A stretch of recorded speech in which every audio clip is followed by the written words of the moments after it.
Welcome back to another episode of the DailyFlip podcast. I'm your host, Alex, and today we're going to be going through a story about redistricting in North Carolina and how the Republicans may get even more seats out of it going into the midterms. Now, of course, we know this is a political shell game. The Republicans do it here, the Democrats do it there, and in the future, the Democrats switch it back.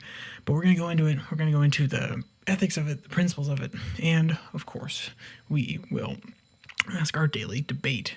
What is the proper percentage of any given population that needs to be represented within these districts? And I don't mean the overall percentage of the U.S. population, the overall percentage.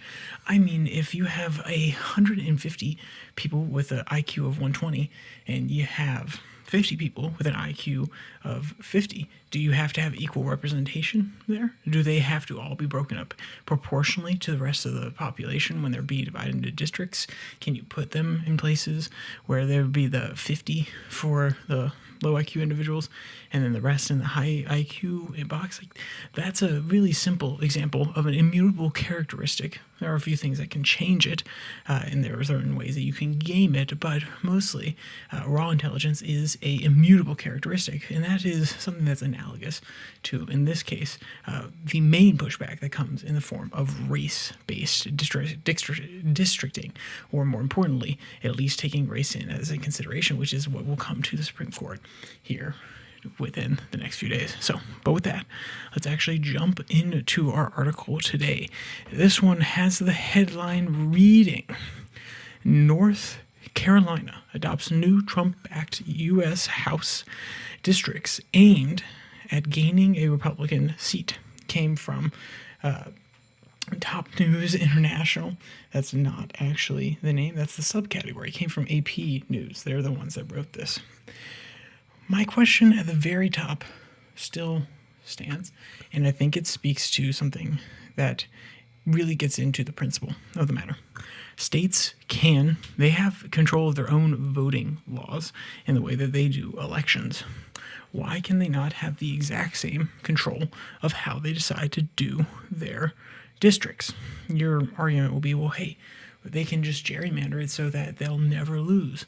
Well, the question of demographics, the question of whether or not demographics is indeed destiny. I believe it was Acosta. No, that's not Acosta. I'm trying to remember the name of this gentleman who wrote those exact same words, talking about the coalition of the majority-minority, or the majority-minority coalition is the way that he would have actually framed it at the time. And I said that I would find it last time we talked about this, and I haven't found it since then.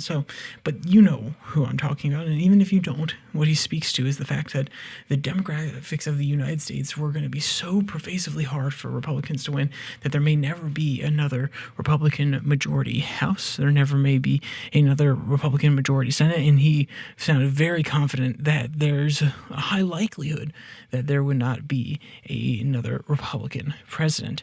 And yet, 4 short years later, guess who came into office? Donald J. Trump.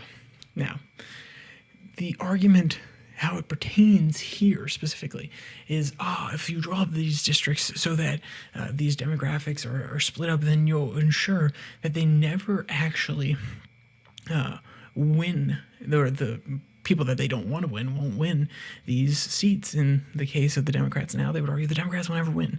Well, demographics is not destiny. Guess what? The working class voter who would have voted for Democrats 20 years ago are voting for Trump now. It takes a long period of time, but at the end of the day, it can be done. And also, if you want to look at the states that are doing this, they very often, at least according to the Trump plan as he advises them, these are states that have been built up with Republican local representatives for years upon years because Republicans have made a very strong and persistent effort in taking over the state politics. They have local infrastructure in a lot of these different places. Guess what? Democrats could do the exact same thing.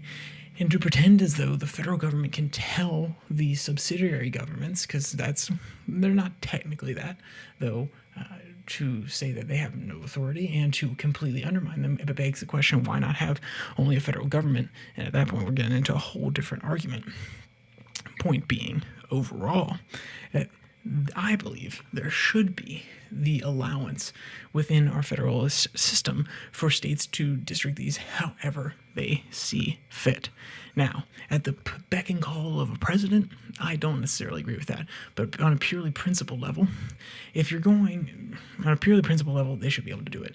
If it's going to be a part of electioneering, and I mean that in the sense of trying to game out the system and tip the scales in your benefit, if that is a wholehearted method, I feel like that's an unsavory one. That doesn't mean the practice itself in principle is bad. It means I question your motivations, and I question whether or not you actually want to have a system that is going to benefit all Americans. Now, I understand that the political parties are all about winning, and especially nowadays with DJT, he's all about winning and keeping his majority. But let's actually get into the nitty-gritty on this one. So I'll go to a quote in the middle. Quote, "The boundaries approved by the state house," and this is North Carolina, quote, "to thwart re-elections of Democratic U.S. Rep. Don Davis, an African American who currently represents more than 20 northeastern counties, is what has been the state's only swing seat. The state Senate already approved the plan in a similar party line vote on Tuesday. Republicans hold majorities in both general assemblies, and Democratic Governor Josh Stein cannot veto redistricting maps under state law. So the GOP's line can now be implemented unless anticipated litigation by Democrats or voting rights activists stops them. Candidate filing for 2026 is scheduled to begin in December 1st. And that's probably the most important thing, that they're trying to actively box out these candidates from the very beginning, and they're trying to make sure that they don't even apply. Especially the author wants to imply that it is Don Davis, and they could very well be negatively affecting him. They could be targeting him. I have no idea. But point overall, they're trying to basically make it impossible for them to win so that they don't run. And if they can't get any of this overturned, if none of the Democrats or voting rights activists can get this overturned by December 6th, well, then you're kind of SOL. And I think, though it is, once again, falling in line with that principle, I think it's underhanded. I think it's ungenuine. I think there's a great argument for advocating on a state level, making sure that redistricting only happens in accordance with a midterm elections every 6 years. Now, why every 6 years? Because that perfectly aligns with the Senate as well. And you could probably make it an off-year cycle, so you could make it 4 years into a Senate cycle. Most Senate cycles, then again, every single state has a different Senate cycle. Or I take that back, not every single state, but they generally have different periods in which the Senate races come up and are actually dealt with. But point being, you could try to make it on for the 4th year of most senators, or a 2nd year, and try not to make it on the 6th year, so at least there's some predictability. I think I could make a strong argument for having that sort of thing done on a state level. On a federal level, seems a bit extreme, seems a bit heavy-handed, and I wouldn't trust any government on the federal level to do it right. I would barely trust a state government, but I would trust them more. Hey, but maybe I'm crazy. I want to know your opinions. Like I said, throw it down in the comment section. I want to hear what everybody has to say. We're going to cut it a little bit short today, mainly because this is a crazy time. Lots of things are going on. And if you could send some prayers, that would be greatly appreciated. Nothing wrong with me, just other people around me that definitely need it. So with that said, if you want to read today's article, it will be linked in the description below that like and subscribe button. Also down there, you can find the podcast on Spotify, Pocket Cast, Podvine, as well as the Twitter handle @YourDailyFlip, where you can find links to these episodes that come out on Monday, Wednesday, Friday, no matter how late they are, and also 6 and 6 that comes out on Tuesday and Thursday. It's all about international news, 6 stories from around the world in 6 minutes or less. So with all that said, there's only one more thing to say. Stay safe, don't die.